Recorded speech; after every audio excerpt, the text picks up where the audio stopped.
Good morning students. आज हम लोग वीडियो देखेंगे कि जो आपका जेनेटिक कोड हो चुका था कंप्लीट, उसके बाद देखते हैं कि जो ट्रांसक्रिप्शन प्रोसेस होता है वो कैसे होता है और यूकैरियोटिक जो ऑर्गेनिज्म होते हैं उसके अंदर ट्रांसक्रिप्शन प्रोसेस क्या होता है। पहले जान लीजिए ट्रांसक्रिप्शन क्या होता है। जो आपके डीएनए होता है उससे जब एमआरएनए, जो डीएनए से जब एमआरएनए का फॉर्मेशन होगा उस कंडीशन को हम क्या बोलते हैं, ट्रांसक्रिप्शन। और ट्रांसलेशन क्या होता है, जब मैसेंजर आरएनए से प्रोटीन का फॉर्मेशन, उसको हम बोलते हैं ट्रांसलेशन। तो यहाँ पे हमको देखना है ट्रांसक्रिप्शन इन यूकैरियोटिक। तो जो यूकैरियोटिक होता है उसके अंदर ट्रांसक्रिप्शन देखेंगे तो वहाँ पे आपको देखना है कि मैंने बताया कि डीएनए से मैसेंजर आरएनए का फॉर्मेशन होगा। जब डीएनए से होगा तो डीएनए आपका यहाँ पे डबल हेलिक्स एक डीएनए है जिसके अंदर टू स्ट्रैंड है, एक आपका टेम्पलेट स्ट्रैंड है, एक आपका कोडिंग स्ट्रैंड है। दो स्ट्रैंड आपके पास, एक टेम्पलेट और एक आपके कोडिंग स्ट्रैंड है।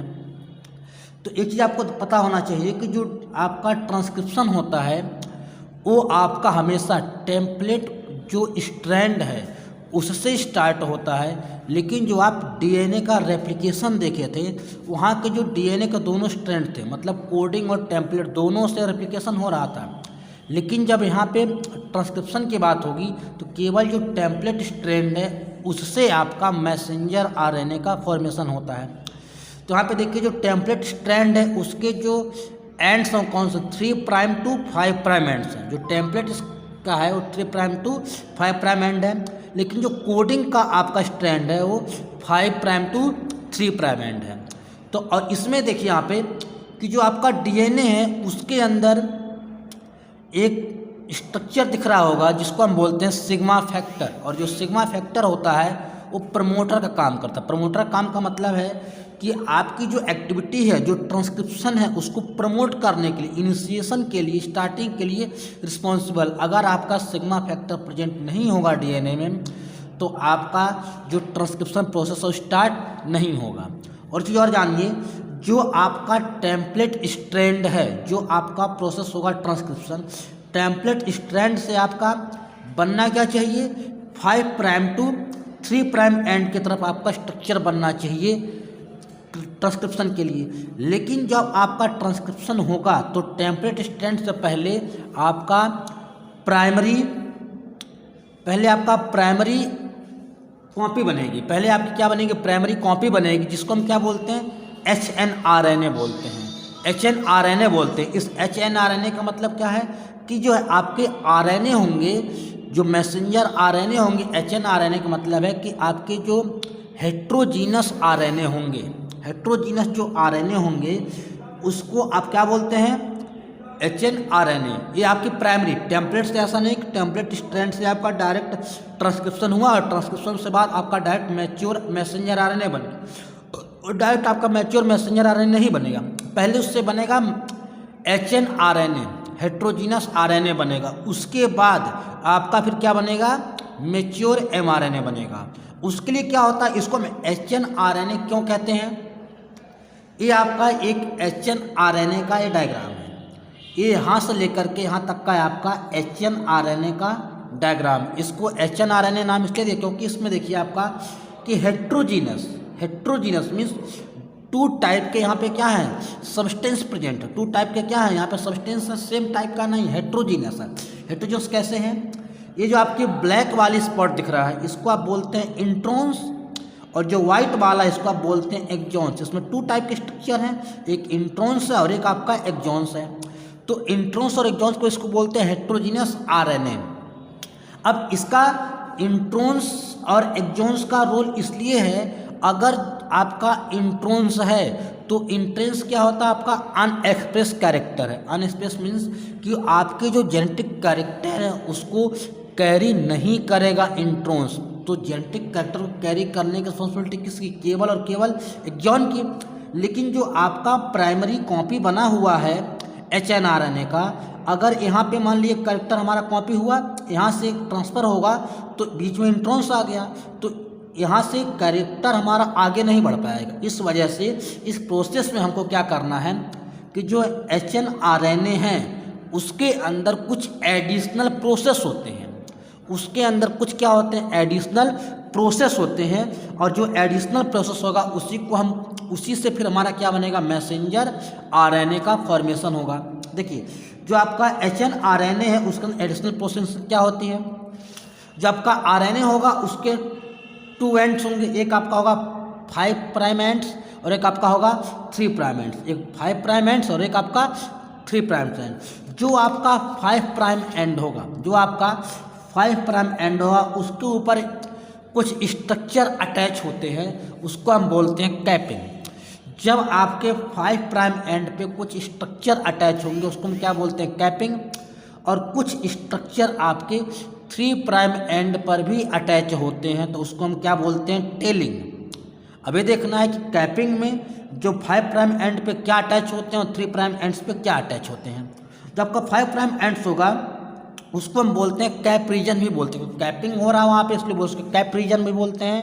और इसके ऊपर एक बहुत important substance methyl guanosine triphosphate, जिसको हम MgPP लिखते हैं, मिथाइल ग्वानोसिन ट्राइफॉस्फेट अटैच होता है। और जो टेलिंग आपका एरिया जो आपका 3 प्राइम एंड है, जो आपका 3 प्राइम एंड है इसके ऊपर क्या अटैच होगा, और आपका जो 5 प्राइम एंड इसके ऊपर देखिए MgPP का अटैचमेंट हुआ, MgPP का अटैचमेंट है 5 प्राइम एंड पे। लेकिन जो 3 प्राइम एंड है इसके ऊपर 200 to 300 molecule of adenylic acid residue, adenylic acid के जो रेसिड्यू होंगे वो 200 से 300 के बीच में क्या होंगे, ऐड होते हैं। इस जब आपकी ये जो सब्सटेंस है एडिनाइलिक एसिड रेसिड्यू जब अटैच होते हैं उसको बोलते हैं पॉली एडिनाइलेशन। क्यों बोलते हैं, क्योंकि यहाँ पे एडिनाइलिक एसिड का क्या हो रहा है, अटैचमेंट हो रहा है, और क्या हो रहा है, ज़्यादा अमाउंट में हो रहा है, उसको बोलते हैं पॉली एडिनाइलेशन। तो 3 एंड्स पे क्या होंगे आपके पॉली एडिनाइलेशन और 5 एंड पे क्या होंगे आपके कैपिंग, जिसमें मिथाइल ग्वानोसिन ट्राइफॉस्फेट आपके अटैच होंगे।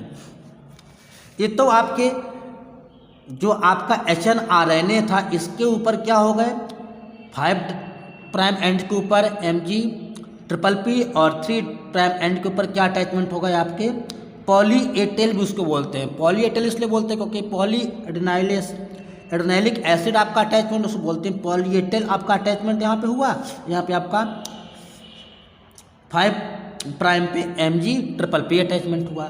अब क्या होगा, जो आपके बीच में यहाँ पे क्या है आपका इंट्रॉन्स है, यहाँ पे एक जोन्स है, यहाँ एक जोन्स है, बीच में इंट्रॉन्स है। तो आपका जो कैरेक्टर और कैरी नहीं होगा, कैरेक्टर जब कैरी नहीं होगा उसके लिए एक प्रोसेस जिसको हम बोलते हैं RNA स्प्लाइसिंग, उसको क्या बोलते हैं आप, RNA स्प्लाइसिंग होगा। RNA स्प्लाइसिंग का मतलब क्या होता है, इंट्रॉन्स रिमूव फ्रॉम HNRNA। जो आपका HNRNA है, जो आपका HNRNA है इसके ऊपर जो आपके डार्क स्ट्रक्चर दिख रहे हैं ये आपके इंट्रॉन्स हैं। तो इस इंट्रॉन्स को जब HNRNA से रिमूव किया जाता है उसी को हम बोलते हैं RNA स्प्लाइसिंग। और ऐसा करने से क्या हो जाएगा, ऐसा करने से होगा कि आपके जो इंट्रॉन्स हैं वो तो रिमूव हो जाएंगे एक जोन से, और एक जोन से जब आपके इंट्रॉन्स रिमूव हो जाएंगे तो सभी जो आपके एक जोन्स हैं वो सब क्या हो जाएंगे, एक सीक्वेंस में अरेंज हो जाएंगे, एक सीक्वेंस में अरेंज हो जाएंगे। उससे क्या होगा, जो कैरेक्टर होगा यहाँ से कैरेक्टर ट्रांसफ़र इसके पास, इससे इसके पास, यहाँ से यहाँ, ये कंटिन्यू आपके जो कैरेक्टर होंगे वो ट्रांसफ़र होते चले जाते। इससे पहले क्या था, आपके कैरेक्टर यहाँ से ट्रांसफ़र होते लेकिन यहाँ बीच में इंट्रॉन्स आ जाता तो कैरेक्टर ट्रांसफ़र नहीं हो पा रहे थे। तो अब यहाँ पे देखेंगे जब आपका RNA स्प्लाइसिंग हो गया, RNA जब स्प्लाइसिंग हो जाएगा तो आपका जो HNRNA था पहले वो अब किस में कन्वर्ट हो चुका होगा, मेच्योर RNA में कन्वर्ट हो चुका। किस में कन्वर्ट हो चुका है, मेच्योर RNA के अंदर वो कन्वर्ट हो चुका है। कौन, आपका जो HNRNA जो किस में कन्वर्ट हो चुका है, मेच्योर RNA के ऊपर कन्वर्ट हो चुका। अब जब मेच्योर RNA में कन्वर्ट हो चुका तो फायदा अब क्या होगा कि इसमें जो आपके कैरेक्टर ट्रांसफ़र हैं वो इजीली ट्रांसफ़र होते चले जाएंगे और किसी प्रकार की प्रॉब्लम नहीं होगी।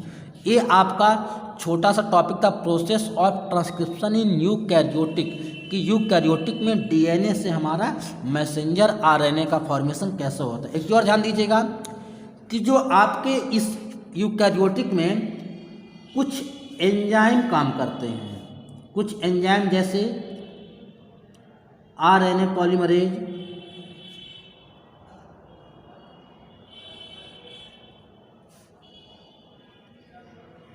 First RNA polymerase,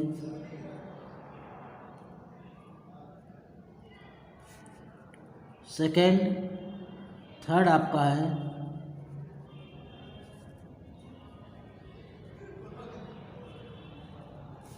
third. ये जो आपके 3 टाइप के फर्स्ट, सेकेंड और थर्ड पॉलीमरेज हैं, इनसे क्या होता है, जो आपका फर्स्ट पॉलीमरेज है उससे आपका आरआरएनए का फॉर्मेशन होता है। सेकेंड वाले से किसका होता है, एमआरएनए। सेकेंड से क्या होता है, एमआरएनए फॉर्मेशन। और जो थर्ड आपका होता है उससे क्या होता है, टीआरएनए का फॉर्मेशन होता है। तो ये आपके छोटा टॉपिक था, process of transcription in eukaryotic. Eukaryotic में ट्रांसक्रिप्शन कैसे होता है।